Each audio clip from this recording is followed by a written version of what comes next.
for our next portion. So I'll introduce, and it is my pleasure to introduce one of my former advising colleagues here at the university, and now the Associate Director of Indigenous Academic Engagement in the Department of Indigenous Studies. Her name is Amanda Casali, and she will be facilitating our next panel, which is Indigenous Studies Highlights. I'm looking forward to hearing from all of our panelists as well as from Amanda. So without further ado, Amanda, you're up. Thank you, Darius. I'm going to share my screen.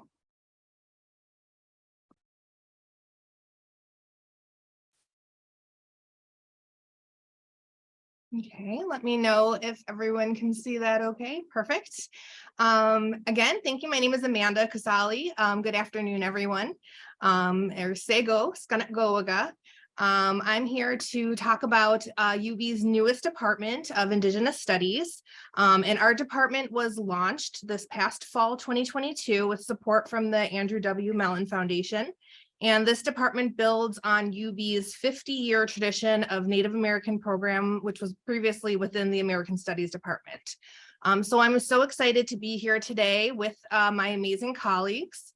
I just want to introduce them before we get started. So I'm here today with Dr. Mashana Goman. She uses she, her pronouns. She is Anodoaga, which is Seneca. She's from the Tonawanda Band of Seneca, and she is the chair of the Indigenous Studies Department and also a professor as well. I'm also here, Dr. Goldman received her Bachelor of Arts from Dartmouth and her master's and PhD from Stanford's Modern Thought and Literature program. She joined UB from her recent position at UCLA, where she served as a professor of gender studies and American Indian studies, and she was a special advisor to the Chancellor on Native American and Indigenous Affairs. Her scholarly interests include Indigenous feminisms, Indigenous geographies and literature, contemporary poetry, visual studies, gender, sexuality and justice, digital humanities, and critical race and ethnic studies.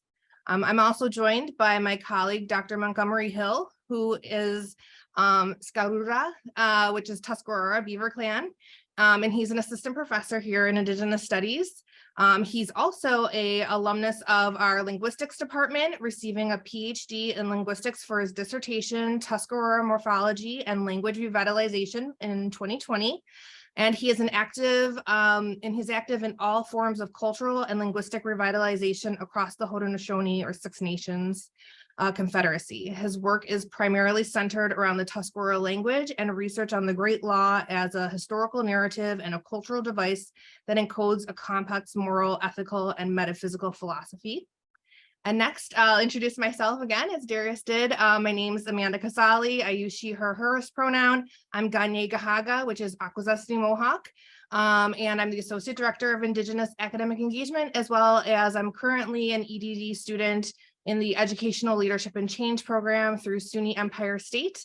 And I'm a citizen of St. Regis Akwesasne Mohawk Nation, which is a territory that is uniquely situated on the international border between Canada and the US.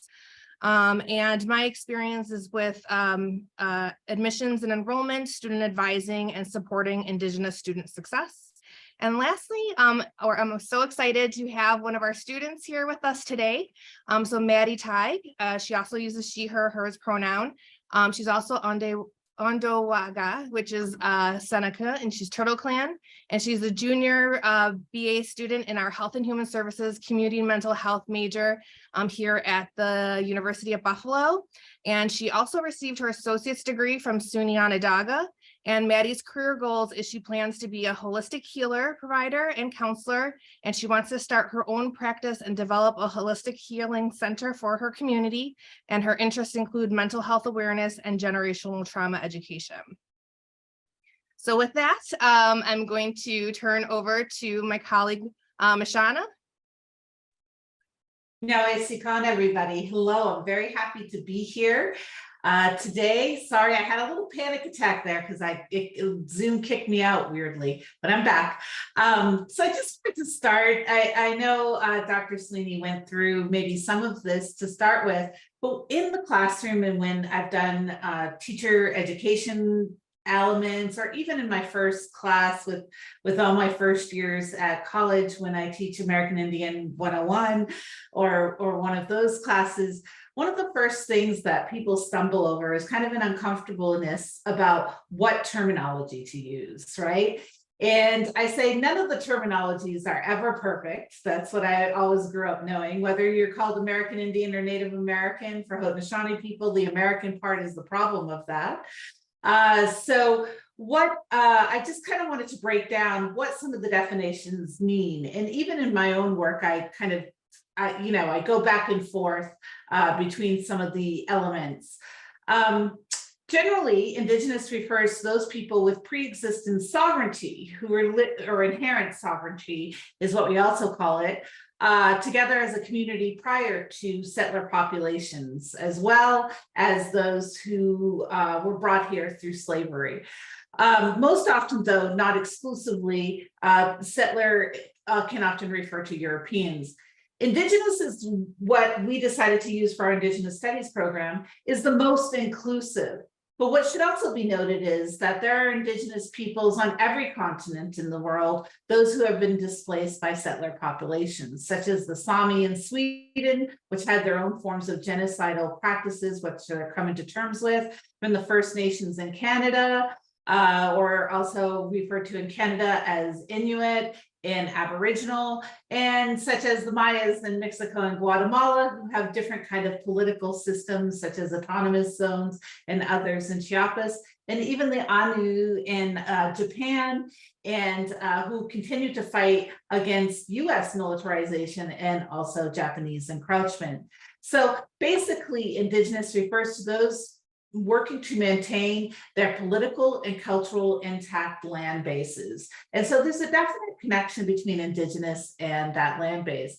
And this is important to note because in all of the ways that we do Indigenous studies, or the turn in Indigenous studies that has taken lately, is this kind of acknowledgement of a place-based approach to Indigenous studies that then can build out also globally. In Haudenosaunee communities, some of our cultural practices naturally have lended themselves to that, or extending of those rafters from being place-based people and then building outwards. We've always traveled, we've always been mobile subjects, and we've always carried our sovereignty in who we are with us. So Indigenous peoples is often in the plural, and this is refers to a group of Indigenous peoples with a shared national identity, such as Navajo or Sami or Seneca or Tonawanda Band of Seneca, which is has a relationship to the Seneca Nation, but is its own sovereign entity as well. So this is equally as important as saying US citizen or Canadian citizen as well. So whenever we get the chance in the terminology, we should always refer to those with their direct nationhood. Sometimes when people ask me, I'm like, it starts with my name sometimes, and I'm like, well, it's Haudenosaunee. They don't know what that is. I say it's Iroquois, it's American Indian. I go out, but I always start with Tonawanda Band of Seneca. When they don't know what that is, then it goes out and out until I get to American Indian, which is that last kind of identifier. So a lot of times people are also getting nervous about, do you have Native American? That's what should be used, or American Indian.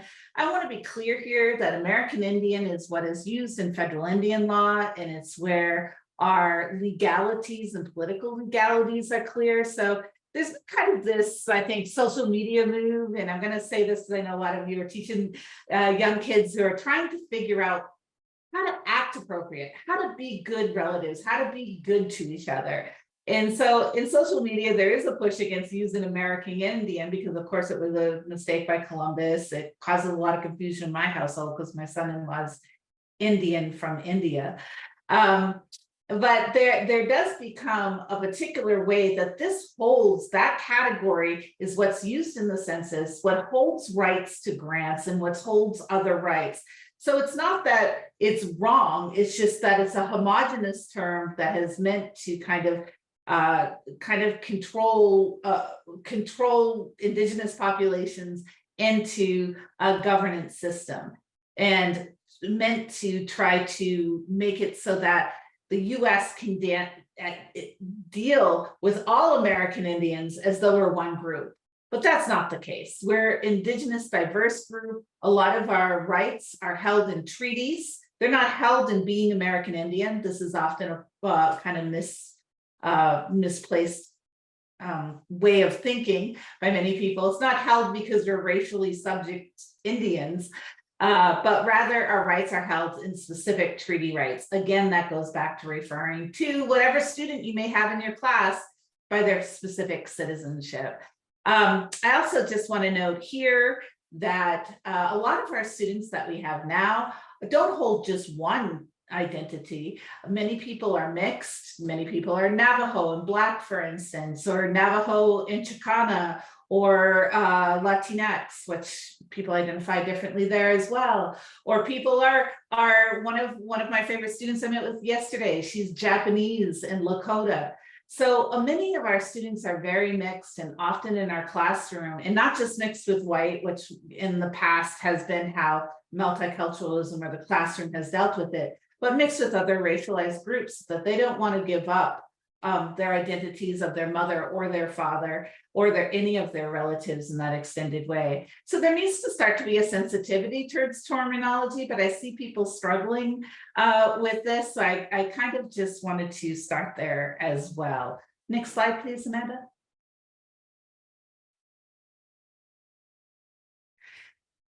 Again, whenever, well, do you got the next slide, Amanda? Yeah. Oh, it's stuck. There we go. At University of Buffalo, I'm assuming many of you may be from around these territories here. We have our historic and current Haudenosaunee territory. You can see where Tuscarora is there, where Monty's from, Tonawanda, where I'm from, and the Cattaraugus and Allegheny, which makes up the Seneca Nation.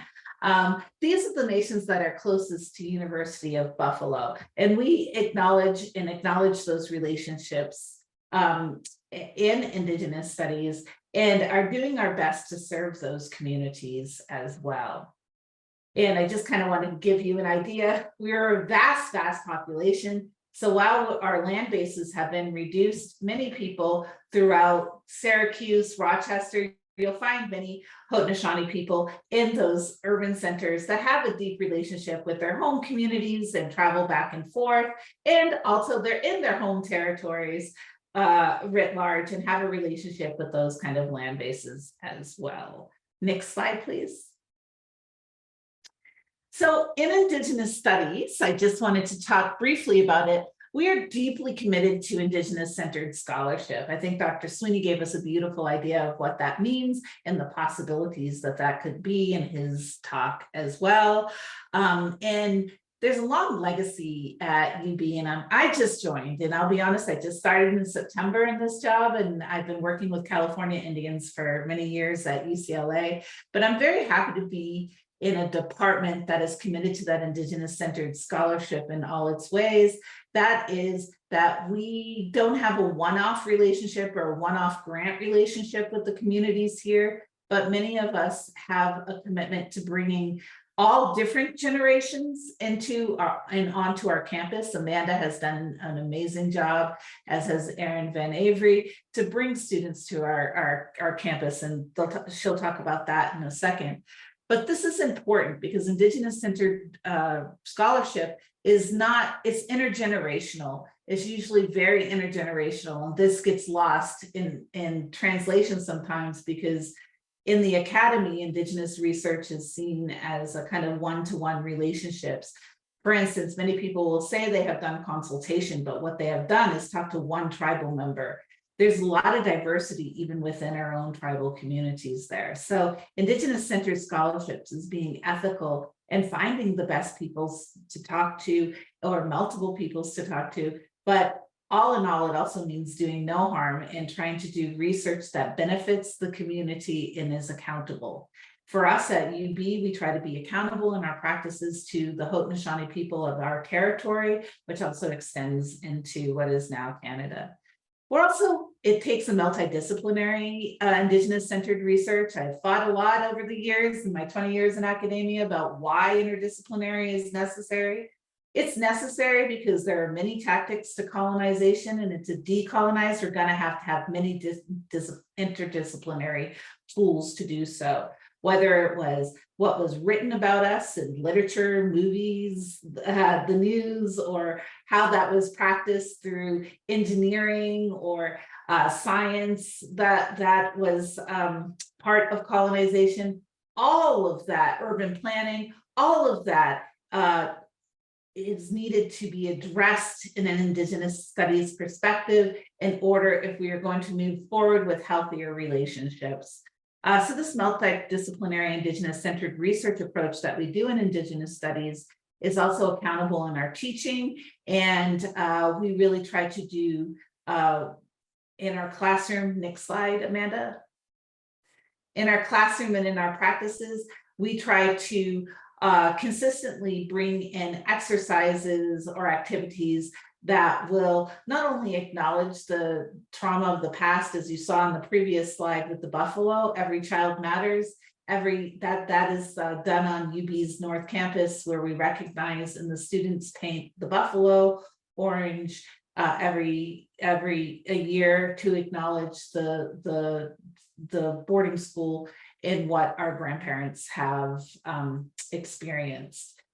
For the first time in a long time, I experienced that on September 30th, being home, and it opened up information about my grandmother I never knew, who was in Thomas Indian School.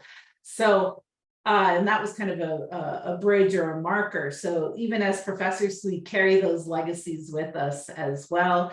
And that becomes important in how we think also in the classroom, or our pedagogy in the classroom. So in our classrooms in Indigenous studies, we learn about Indigenous people from Indigenous people. That's highly important. And while we welcome our allies and others to learn and know this history, I think it's also important to highlight those voices in our classroom. And towards the end, I'm going to give you some ways to look at how those voices can be highlighted and ways to assess that material.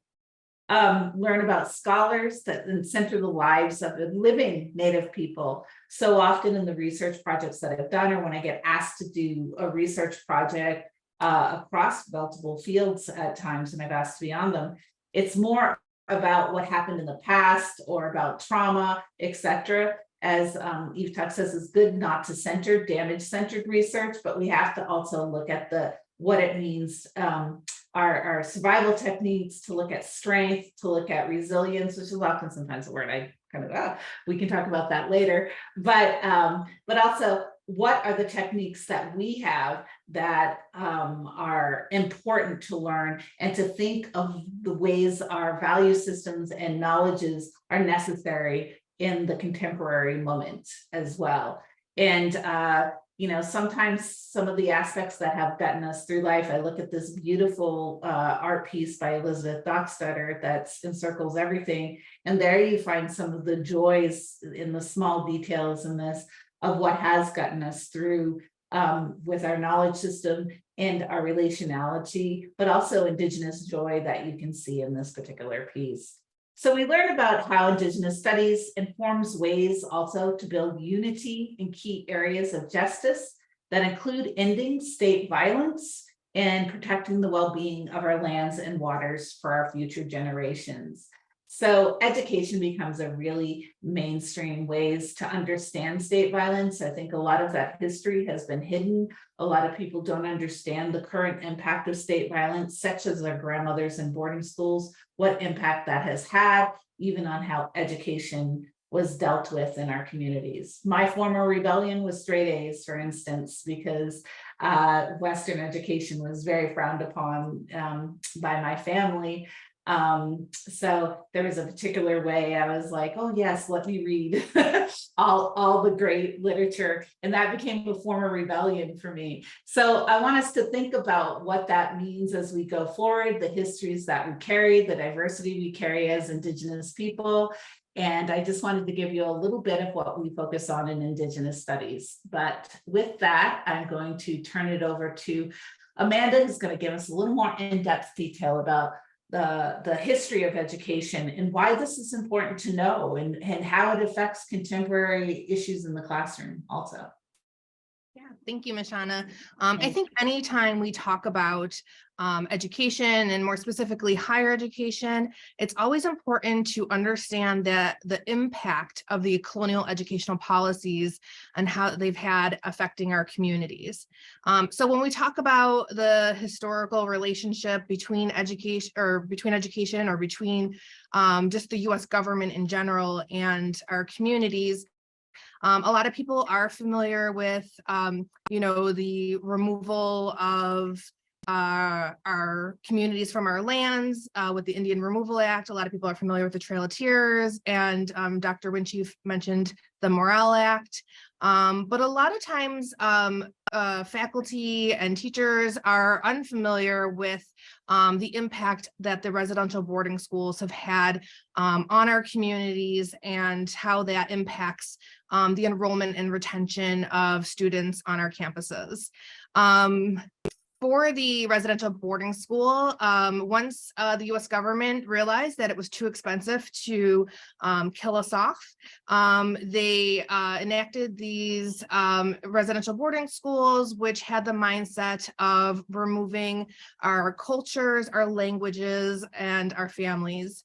So there was a lot of laws passed that made it illegal for Indigenous people to practice their language, their religions, and their cultures. And if the families were found to have committed crimes by practicing their religion or speaking their language, their children were forcibly removed from their homes and placed in these institutions that were generally run by either the church or the government. So they were not only removed from their families, they were removed from their communities as well.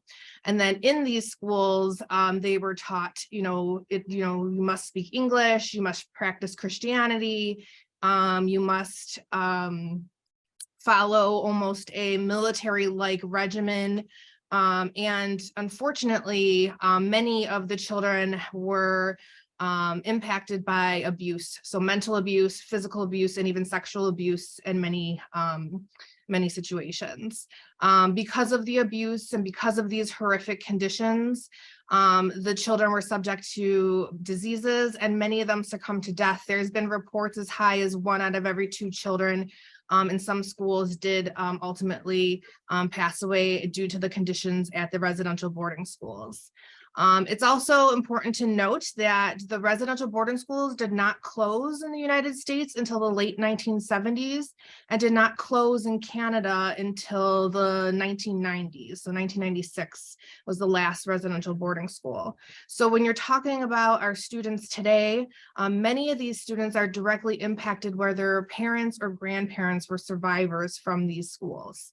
When the schools were closed, the survivors were not given any type of services such as therapy or health services or any type of tools to overcome the trauma and the atrocities that they experienced, as well as their parents experienced and their grandparents experienced. And there was just generations of trauma that these survivors had to overcome. So when you're thinking about, I hear from other professionals, higher education professionals, like, we had an event, but nobody showed up, or we sent a flyer out to one of the local schools and, I didn't get any response. That's why when Dr. Winchief mentioned the relationship building, that's why it's so important to first establish that relationship and build that trust back up with the communities, because you're asking these families to send their children away to predominantly white institutions. You're asking them to send them to an institution that has maybe little or no Indigenous faculty, Indigenous staff, or Indigenous other students. A lot of times they go away and they they have to assimilate in order to survive in our college campuses. And so for the families, it's very much mirroring the residential boarding school experience. And so if you're wondering why a lot of times maybe your programs or outreach events are not being attended, or not getting the response that you were hoping for, it's because you didn't do the relationship building prior to the event. And so I have more about what higher ed can do in a little bit, but I want to bring up Dr. Hill Monty to talk a little bit about some of our language revitalization. Okay, thank you, Amanda. Now, although it is true that Indigenous communities have struggled with the legacy of colonial policies, it is also true that Indigenous communities are now also being supported on many different levels and practicing their own languages and cultures on a global scale. Starting in 2007, the United Nations General Assembly adopted the Declaration on the Rights of Indigenous Peoples. The UN designated the year 2019 as a year of Indigenous languages to, quote, draw attention to the critical loss of Indigenous languages and the urgent need to preserve, revitalize, and promote Indigenous languages, including as an educational medium, unquote. In this same year, the UN also adopted a resolution to designate the years 2022 through 2032 as a decade of Indigenous languages. This means, as we are beginning our courses in January, we are beginning our courses in the second year of the decade of Indigenous languages. As we do so, it is important that we remember that indigeneity is multiplicitous, in the sense that while we are all familiar with the idea of Native Americans or people or Indigenous people like me, Amanda, Mashana, the ones you see in front of you, or we might be aware of the local Indigenous communities around the University of Buffalo, I would also like to reemphasize Mashana's point that indigeneity is not just local, it is global. There are Indigenous people in Sweden, the Sami in New Zealand, the Maori, Hawaiians are Indigenous peoples, so are the Ainu people of Japan, Karenni in Myanmar, and Aboriginal Australians, to name a few. There are as many Indigenous languages and cultures as there are Indigenous people. It is this linguistic and cultural diversity itself that is valuable. Now, what this means for us is that it is important to recognize the personal responsibility of engaging with cultural competency, appreciating multilingualism and linguistic diversity, and being open-minded to diverse perspectives on life, the universe, and everything else. Language and culture might not look like or sound like what we might expect them to look like or sound like. As an example of cultural competency, kind of talking a little bit about what Amanda said, is to recognize that a first-generation Indigenous student might be coming from a family that holds in their tradition a deep-seated cynicism about educational institutions and associated faculty and staff. Here, what cultural competency might look like is building trust and rapport with the student. That doesn't mean you have to say Sego or Nyao or anything. I mean, that's nice, right? But the actual personal engagement and building that personal trust. Appreciating multilingualism and linguistic diversity is as easy as going to see the newest Black Panther movie to hear what Yucatec Mayan sounds like for the first time. Being open-minded to diverse perspectives is in fact what you are doing here at this conference. I would like now to shift the topic to talk about what you see in the picture. This is a Hawaiian girl participating in a Hawaiian language immersion school. This is, in a sense, the face of global efforts to allow Indigenous peoples to have a connection with their language and culture. This connection does not preclude education in or access to languages of the majority. Instead, it is about the connection and the freedom for Indigenous people to explore what they or their family members have previously been denied access to due to colonial educational policies. Indigenous communities, with their language and cultural revitalization efforts worldwide, are expressing themselves and working to flesh out the fullest concept of identity that they can, rather than trying to live in a closed or sheltered space. This is not an easy project. Next slide. Now, it is important to take a closer look at the area around us. Pictured here is the Tuscarora Nation School, located on Tuscarora Nation territory, about 30 minutes north of here in the Niagara-Wheatfield Central School District. I went to this school from pre-K through grade 6, and I actually received culture and history education from a University at Buffalo alumna. So this is a very small world. What you will recognize, or maybe recognize that you don't recognize, is that the language is written on the signage is written in the Tuscarora language. It says, Skarure Yari Hadiata, in Tuscarora, which translates to the Tuscarora place of learning. The signage here and at the Niagara Wheatfield High School is bilingual in English and Tuscarora. So you can actually see the Niagara Wheatfield High School signs. If you drive by at the school on Route 31, everything is bilingual in Tuscarora and English. So what's happening is that many educational institutions are embracing cultural and linguistic diversity, specifically in the form of bilingualism or multilingualism on an institutional scale. Not only is there signage and so on, but students are being given educational access to Indigenous languages and Indigenous cultures. This is happening in a lot of places where there are Indigenous peoples and not just the home territories of Indigenous nations. Native American Community Services in Buffalo offers language and cultural programming. For example, I was able to attend a paid year-long Mohawk adult immersion program consisting of 1,080 hours of instruction. Mohawk and Tuscarora are sister languages, sort of like Italian and Spanish. So when you start learning one, it's easy to start learning the others. NACS also offers other language and culture programs, as well as direct support to the Indigenous community of Buffalo in terms of social work, mental health, and so on. The Buffalo Public Schools are also doing their part. The K-12 Education Outreach Committee in the Indigenous Studies Department just recently collaborated with them as a review partner on their Indigenous study curricula for the high schools. I had also had the opportunity to collaborate with their Native American Parent-Student Committee during my time there. Part of this is that the federal government offers grant funding under the Title VI program, where school districts, tribes, Indian organizations, Indian community-based organizations, and Bureau of Indian Education Schools can apply and receive funds based on the number of Indigenous students served. And the Parent-Student Committee is a part of a mechanism that makes that happen. To redirect our attention to the image, I wanted to discuss the saying on the board, which says, Nuya, Nuya. And this to you might sound a little bit like the phrase New Year, and that's because it is actually related. It's basically saying New Year with a Tuscarora accent. Many Indigenous cultures can be characterized as syncretic. They are a combination of old and new beliefs and practices. My community and other Haudenosaunee communities in the Great Lakes region celebrate the New Year in the same way that the typical American might, and observe the transition from December 31st to January 1st as a demarcation point of the new year. Typically, I think our celebrations might be a little bit different. Usually people will go out and make a bunch of noise, including shooting guns into the air. I don't know how common that is in other territories or off reservation, but that's pretty one of the main markers. And that's actually incorporated into our other ceremonies too. However, many people in our communities also practice the midwinters tradition, which is part of the Longhouse system of beliefs and practices. The Longhouse ceremonial cycle uses a celestial calendar, a combination of the observation of lunar and stellar bodies to determine when a given ceremony is to be held, and consequently use that to mark time.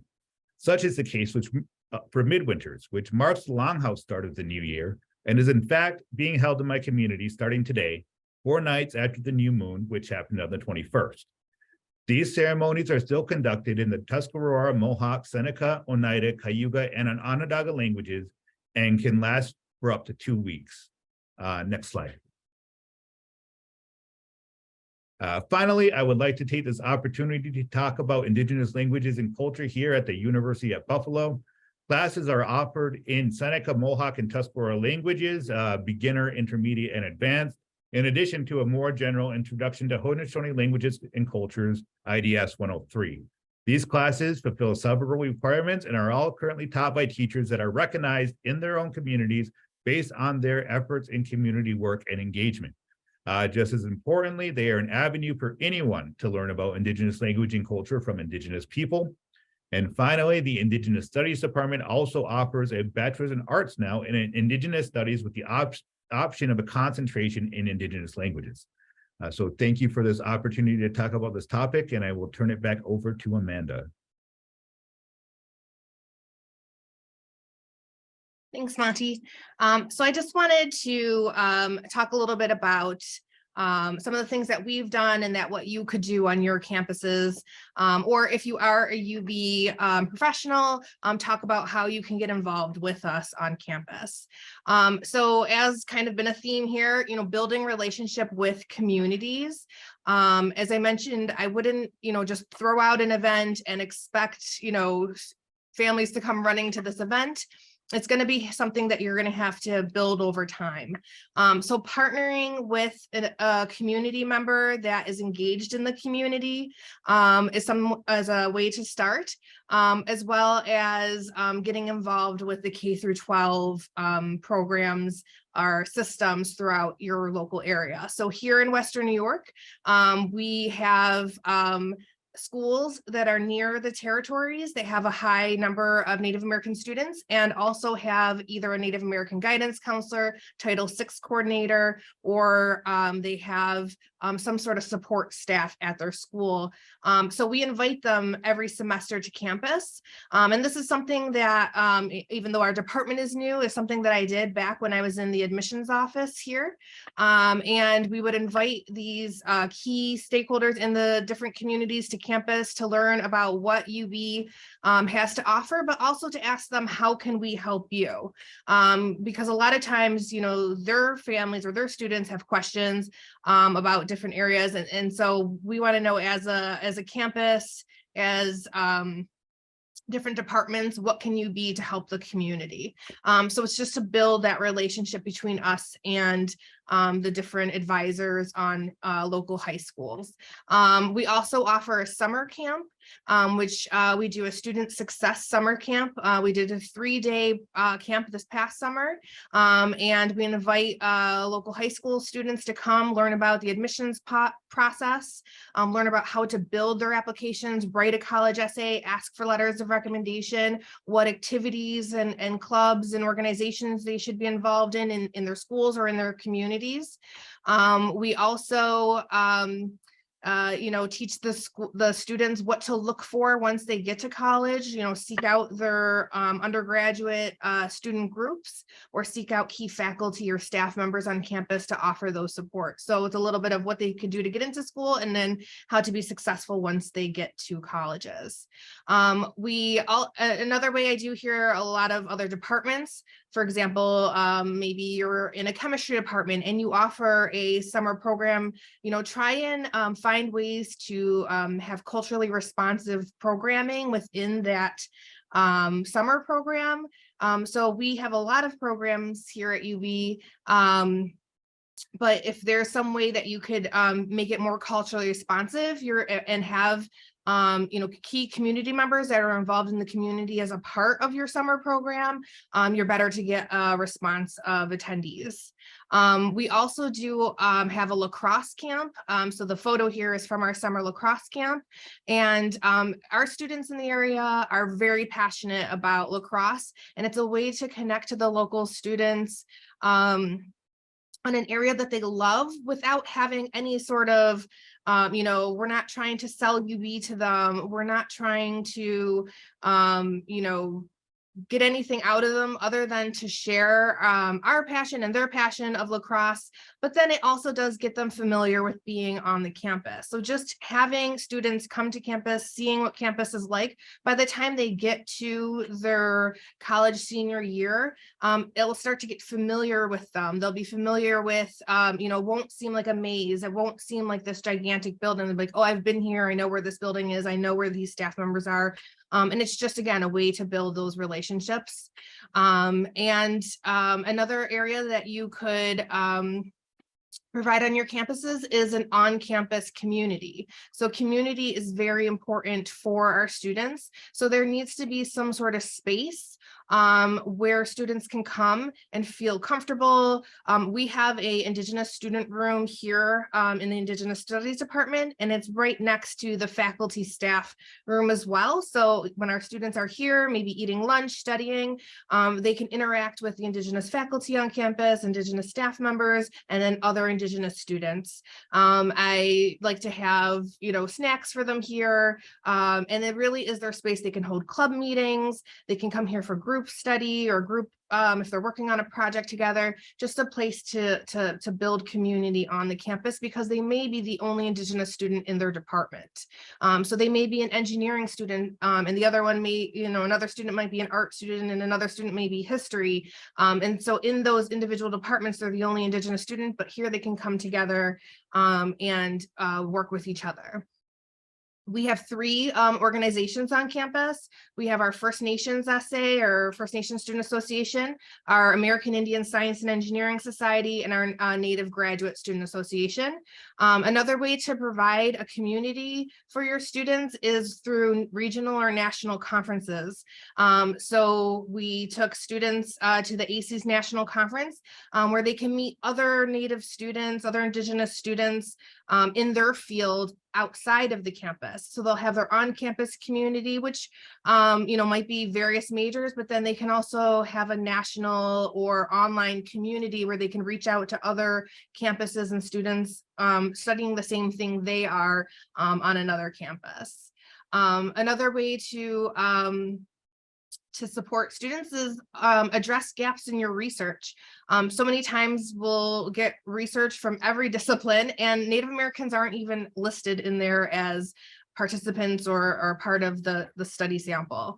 So try and address the other or the asterisk of, where are the Indigenous people as part of your research, as part of your study. And, if it is a low number, why is that? Why shouldn't you be more reaching out and finding more Indigenous peoples to participate in that research? And then also to provide culturally responsive instruction and curriculum.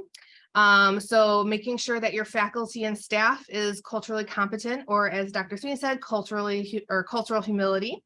So make sure I add that on there real quick. And then also, so a lot of community organizations like NACS, which Monty mentioned, in the area does provide cultural competency training for both healthcare professionals, educational professionals, and they can cater the training to different workplace organizations.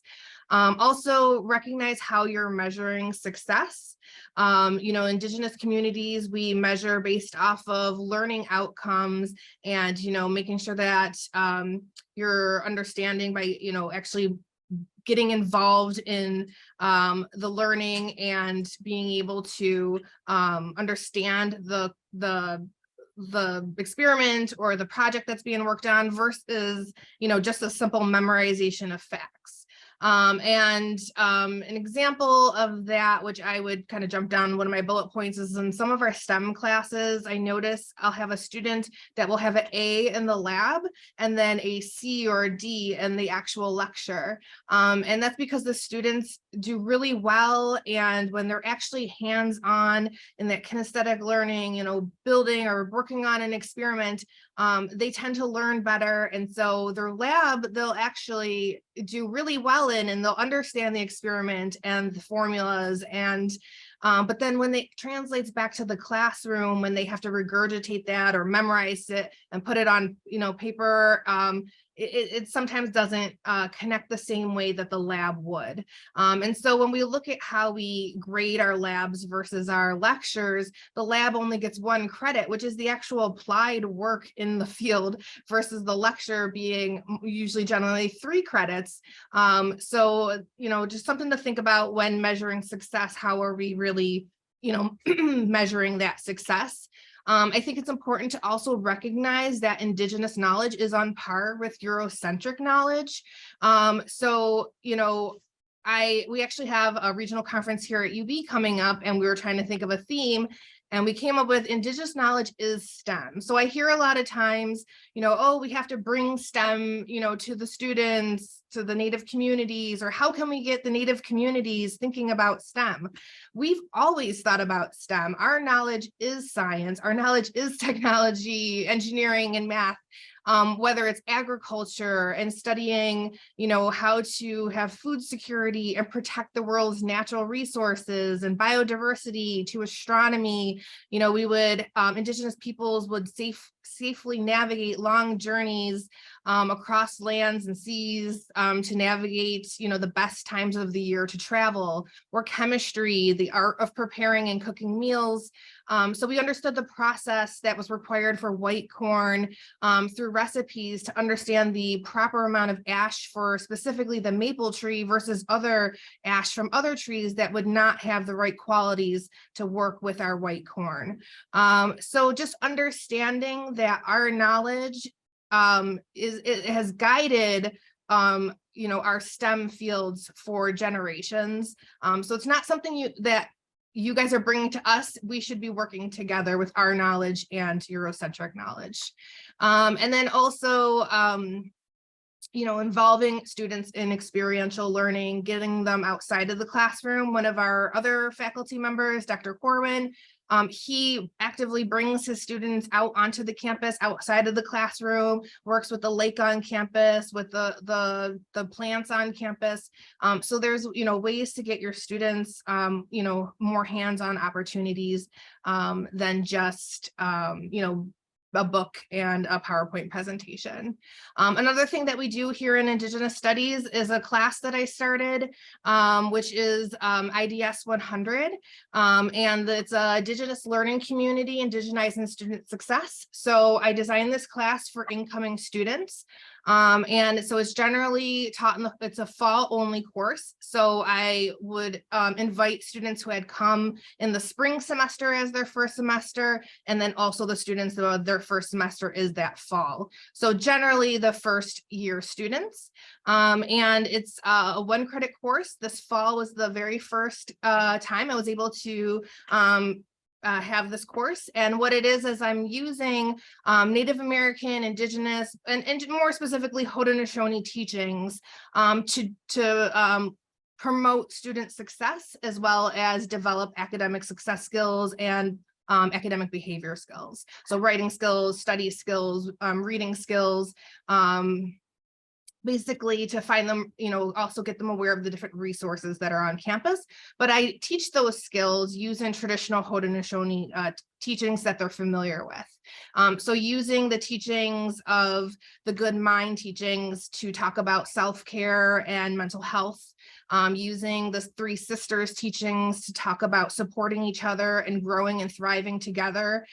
So that promotes peer mentoring and tutoring, and taking advantage of tutoring, academic tutoring on campus, or learning from our elders. Every student in the class is set up with an Indigenous professional mentor to spend their semester with. So just to give you, again, it's the first semester this last fall, but I want to share some of the results from it. So we had 9 students in total. 3 of them were from spring 2022, and 6 of them were their first semester fall 2022 enrollment. Every student received an iPad, a keyboard, and an Apple Pencil, and that is to combat the digital divide between Indigenous students and their peers on campus. So we wanted to make sure that these skills were being taught and the students were at the same level playing field. We loaded the iPads with all the UB apps, as well as, Good Notes, which is a note-taking app, study skills apps, so all different apps that could support them while they're here at UB. And the students can keep the iPads as they are a current student at UB. Students also, as I mentioned, received a mentor for the semester, and they were required to meet with their mentor once a month, but could meet more than once a month if they wanted to. I always had food and drinks available for the students, whether it was donuts and cider or pizza and soda, just so that they had something to eat, and that, wasn't distracting, if they were hungry or didn't have a chance to grab lunch before they came to class. I took 6 of the 9 students were able to attend the ACES National Conference with me. So that was really exciting. They got to participate in workshops with professionals from around the country and in Canada. They got to meet other students from other campuses and really, create, like I said, a community. They have their community on our campus, but this gives them the opportunity to create that community with other students in their fields as well. So I ran some of the stats from the class. 100% of the students completed the course. All 9 students started it and finished the course. 100% of the students are still enrolled in classes for spring 2023. So the retention rate is 100% right now. And 100% of our students finished in good standing. Good standing is 2.0 at UB. So our mean average was a 3.1, and the median was a 2.9. And then I have down in the corner here, the 3 students that did start in spring 2022. One student had a 3.6 and finished fall with a 3.7. One of our students had a 0.7 and finished fall with a 2.7. And another student had a 2.6 and finished fall with a 4.0. So I also included some of the qualitative comments that students had left, including, the course was perfect for, finding other friends on campus, creating a real sense of belonging, helpful inside and outside of class, and they felt it was beneficial. And again, this is a 1-credit course, so we met for 50 minutes a week, and it's something that could be set up on college campuses, on any institution. So with that, I'm going to introduce you to one of my amazing students, Maddie, who I have here with us today, and she's going to talk a little bit about her experience as a student. So I will pass it over to Maddie. Thank you, Amanda. Nyawaiskano Gagwego. I don't need gaso ne ongwa away kat nate nagendo ganyo oka on a good path. Madison Tag neat gaso ne ganyo oka, de was has sani wagosiako, genyate, anondawaka ni a, and ganondagan needs to ganonge. I am thankful everyone is well today. My Seneca name is Ayont, which means on a good path, and my English name is Madison Tig. I am 23 years old, and I am Turtle Clan. I live in Hamburg, New York, and I am an enrolled member of the Seneca Nation and from the Cattaraugus territory. I am currently working on my bachelor's as a junior at the University of Buffalo in Health and Human Services with a concentration in community mental health. I've also recently decided to take on an Indigenous studies minor, as it has become a passion of mine to immerse myself in cultural learning. I grew up in the Newtown community where I was raised in a traditional longhouse household where I was fortunate enough to be exposed to my Ongwaweka culture regularly. I attended the Gowanda Central School District from K through 12, which is one of 3 school districts surrounding the Cattaraugus territory. Throughout my academic career, I was exposed to many support programs such as JOM, which is a Native American centered study hall and academic support center, Title VII, which is the Native American School Guidance Counseling Office, NAO, which is Native American Youth Organization, Pathfinders, and Seneca language classes within my off-reservation school district and my after-school programs on territory. After graduating high school in 2017, I moved to Syracuse, New York to attend Onondaga Community College, where I majored in human services. Being that it was close to the Onondaga Reservation, it provided comfort knowing there was a Native population on campus. There was a Native American club and Native American-based classes to participate in, such as I took North American history through Native perspectives. After spending 2 years there, I did decide to take a gap year and return to Western New York, where I then began working at the Cattaraugus Indian Reservation Health Center on territory.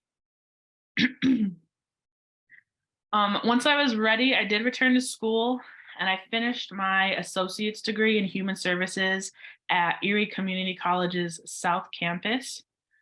Although ECC did not have a significant Native population, I did find my place in the math tutoring lab, where I bonded with other POCs in a family-like environment receiving support.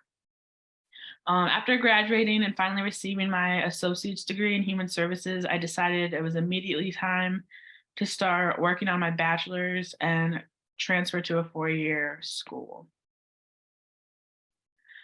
Upon being accepted to UB, I was contacted by Associate Director of Indigenous Academic Engagement, Amanda Casali.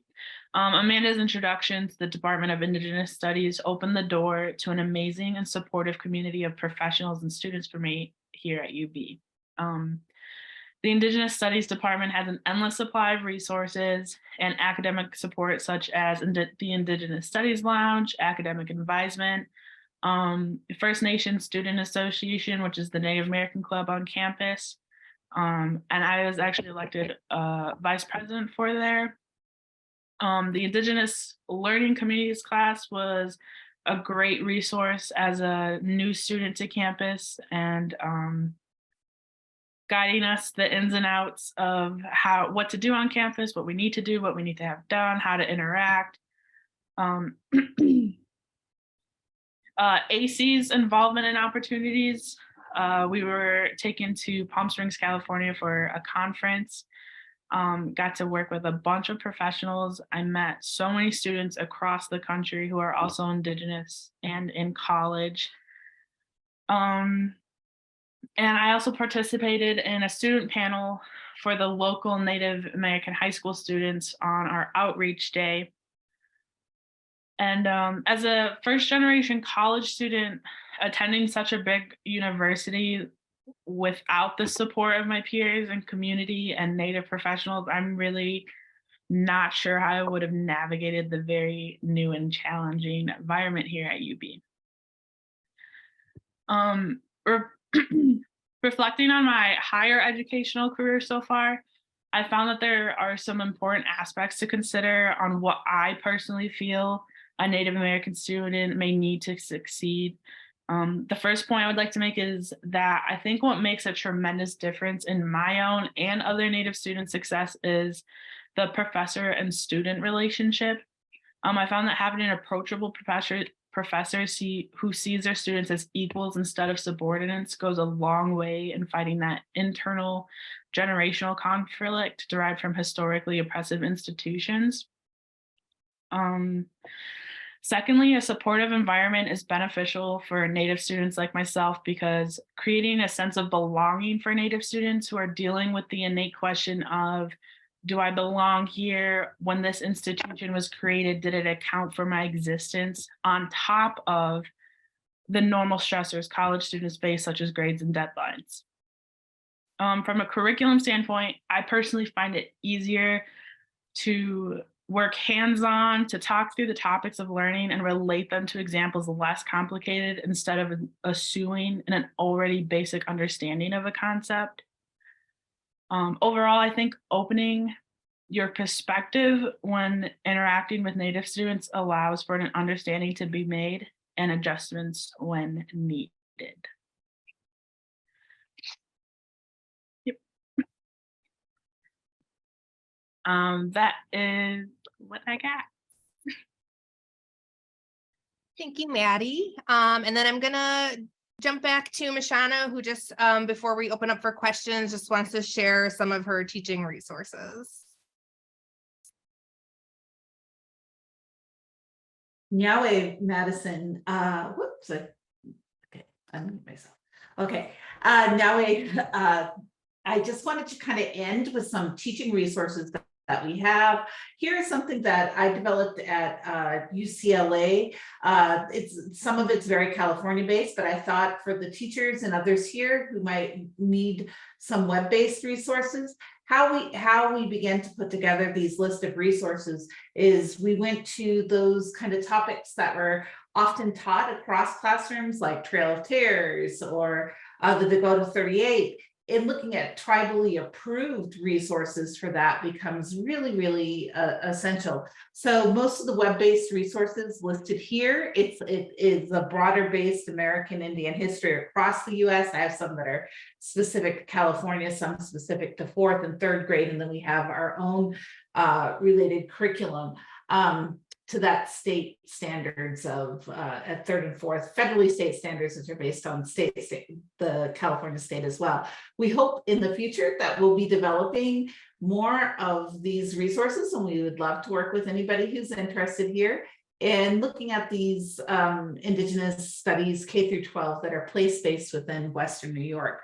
But for now, I thought I'd just point out there's really, really some wonderful resources that have been developed by museums largely, but also developed in various educational institutes. We have one resource I'd really like to highlight is the American Indians in Children's Literature, where you might find a text, you might wonder, is this appropriate? Is this accurate? Is this a good text to teach? This particular website will give a rundown, and usually it's done by culturally based experts in that field. So if you have any questions about text to teach in your classroom, etc., on the K through 12 level, juvenile fiction is really great there. They actually do a good assessment. There's a lot on the web, but there's a lot that's not good on the web. And so this whole site was meant to kind of filter out some of the stuff that might not be as accurate. So most of this is also done by good sources. For instance, A Brief History of the Trail of Tears, that was constructed by the Cherokee Nation itself.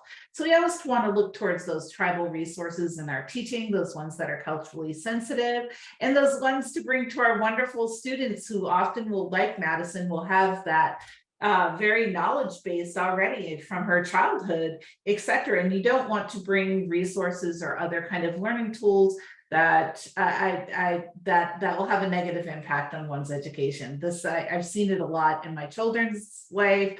I've seen it a lot in my own educational experience, where those become really tense moments to have to figure out in the classroom when there's kind of inaccuracies or insensitivities. So I always like to do the background, even myself, even though I'm a Indigenous studies person. If I go to somebody else's territory, I try to also learn where I am, learn what might be appropriate to talk about, what might not, in terms of that relationality.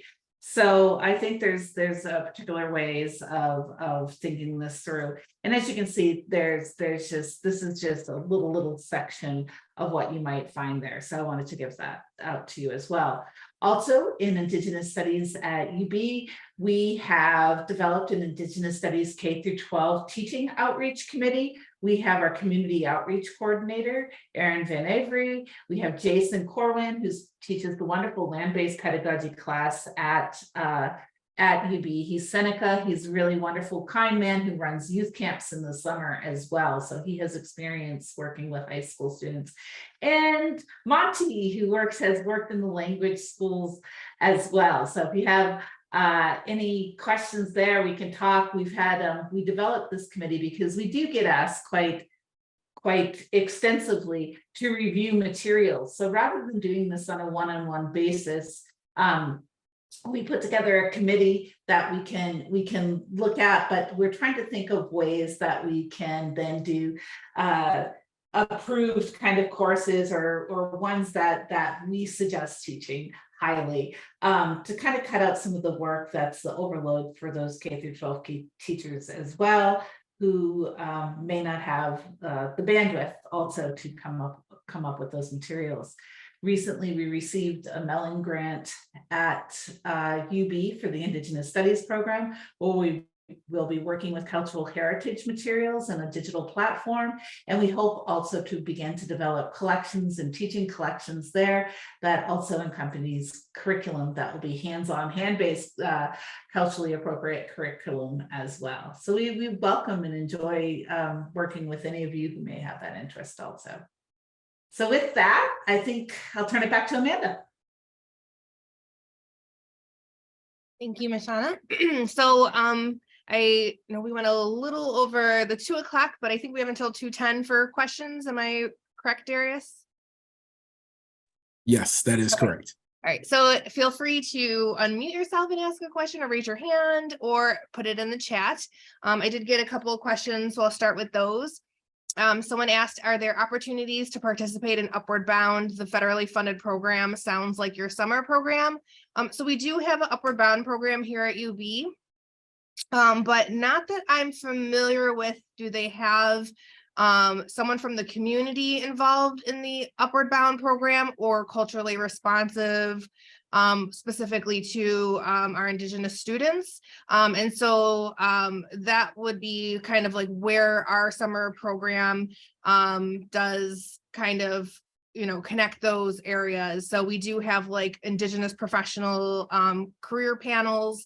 We have Indigenous, the Indigenous Cancer Center from Roswell come and do workshop with the students. So there's a little bit more of a Indigenous component, and then as well as community members are the presenters and panelists and we're on the campus, things like that. And I see the person asked their question, raise her hand. So Jill, did you want to elaborate on your question?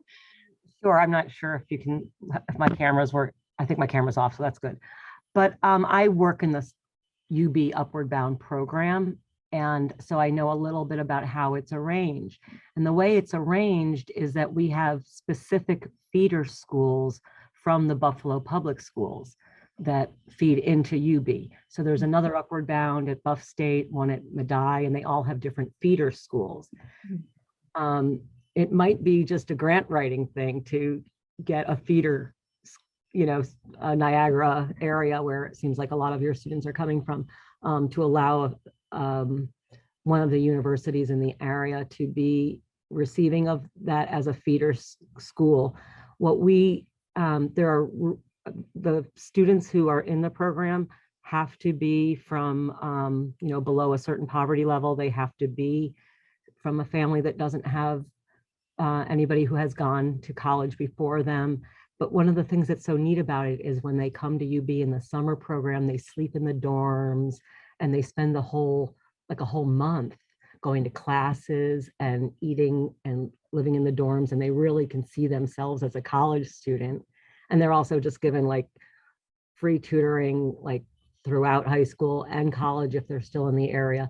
The majority of the students are either like African descent or Mideastern because they're coming from the population of downtown Buffalo.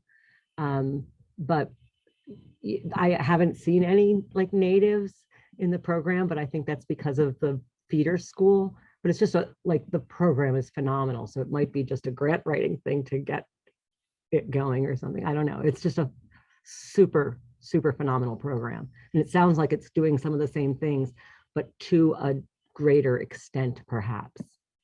So one of the other things to consider, you mentioned it was for, they have to meet certain income guidelines.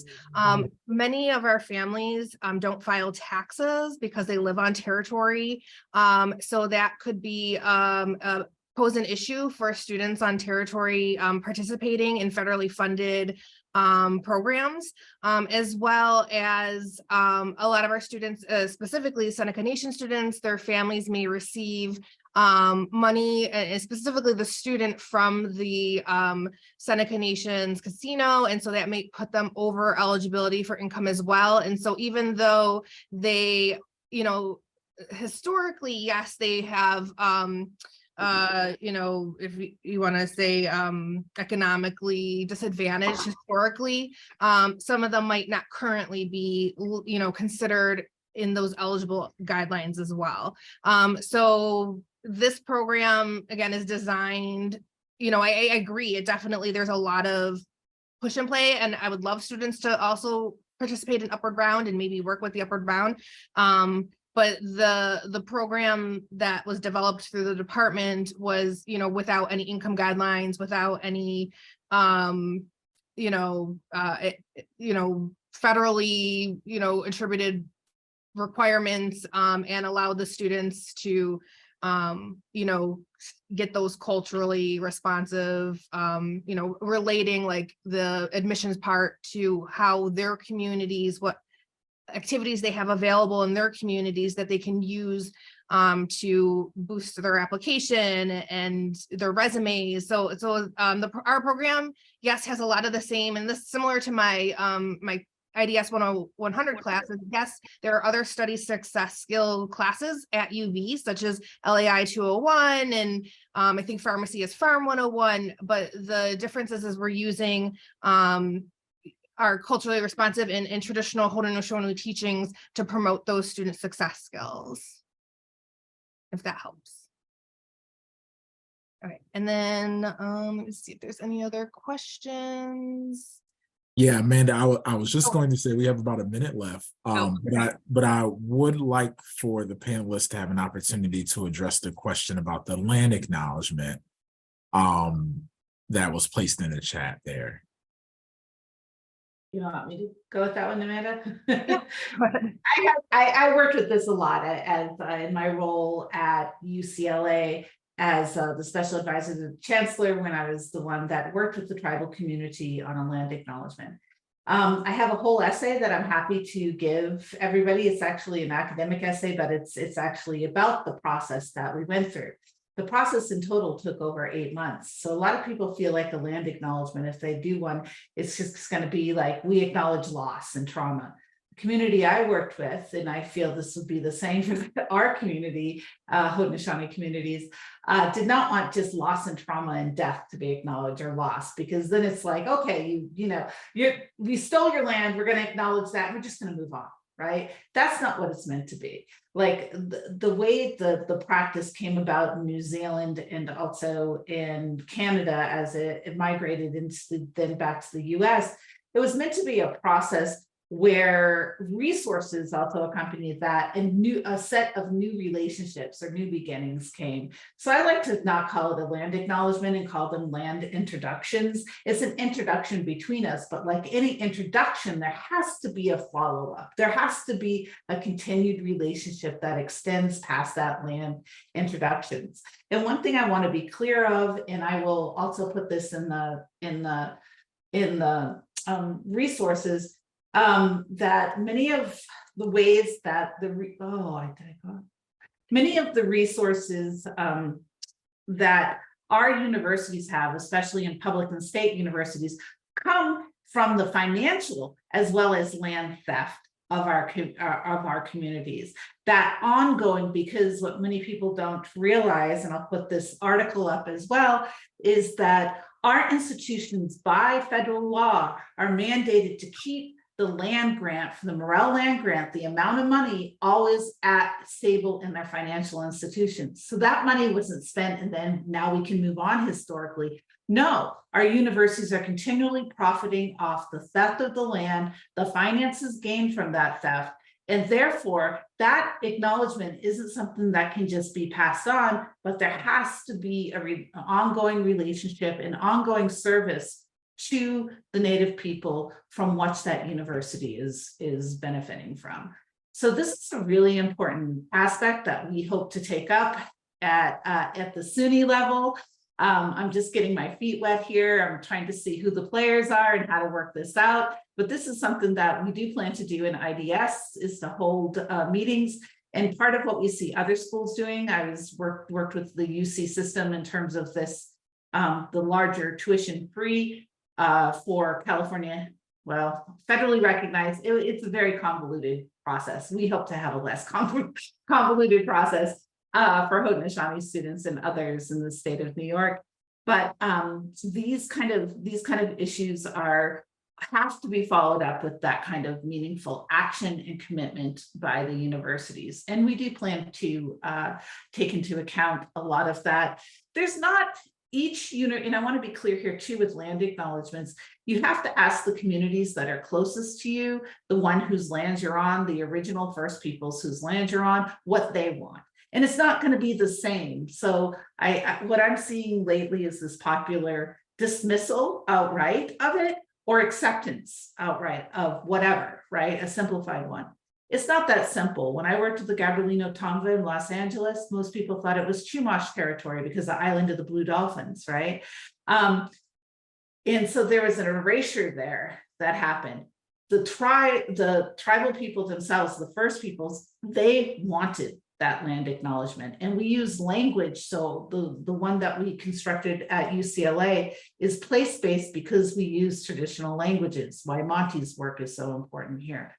So what you do and how you construct that land acknowledgement is a form of relationship itself. Like I said, it took me probably anywhere, like it took over a year to actually comprise that and work with tribal elders and cultural bearers to begin that process.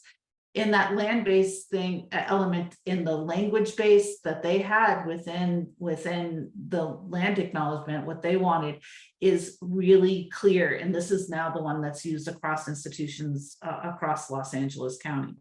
I'm happy to share that with that paper that I wrote, because I kept getting asked. I just wrote a paper and I just give it to people now. I'm happy to share that. I also put a toolkit. I can put a toolkit from CSU San Marcos. They did a toolkit for how to create your own land introduction that is quite good. And so there are resources to help. But I think there's first steps that need to be made before people go into this. They have to know the history. They have to know that, then form relationships, and then it might be a lot longer process than one would think in relation to that. But I kind of have done a lot of consultation on this, so I'm happy to help. So thank you so much, Dr. Goldman, for that and clearing that up for us. And thank you, Amanda, Madison, Monty, so much for leading us, introducing us, giving us history, giving us resources, helping us to understand language and the initiatives and the efforts that are here. It's really incredible what you're all doing, even here at the university. I look forward to watching it grow in impact and grow in number as well here at UB. So thanks so much for leading us. Thanks